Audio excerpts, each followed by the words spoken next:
মাহফিল কমিটির সাথে কি আপনাদের ঝগড়া হয়েছে? এই পাশে জায়গা আছে,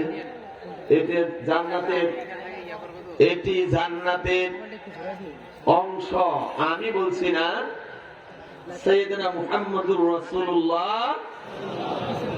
আপনি কি জানেন, যারা এই মাহফিলে এসেছেন, যদি তওবা করে থাকেন, আজকের মাহফিলে কোরআন থেকে যা আলোচনা হবে, আল্লাহ রাসূলের হাদিস থেকে যা আলোচনা হবে, অতীতে যে অন্যায় করেছি, ভুল করেছি, আলোচনাগুলো শুনে তওবা করে জীবনে আর ওই ভুল পথে যাব না, এই নিয়ত নিয়ে যারা এই মাহফিলে বসেছেন, এই মাহফিলে বসাতেই যদি আপনার কাছে আজরাইল আলাইহিস সালাতু ওয়াস সালাম এসে যায়, তাহলে কোরআন হাদিস সাক্ষী আপনি আল্লাহর জান্নাতের মেহমান হিসাবে বিদায় নিতে পারবেন। জোরে বলেন সুবহানাল্লাহ।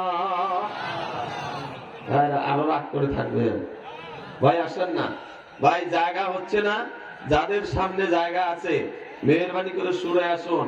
যে জায়গায় বসছেন কিয়ামতের ময়দানে ওই জায়গাটা আপনার পক্ষে জান্নাতে যাওয়ার জন্য সাক্ষী দিবে। আরেকটা জায়গায় সরে বসলে ওই জায়গাটাও সাক্ষী দিবে। এই জন্য একটু মেহেরবানি করে আগায় আসেন।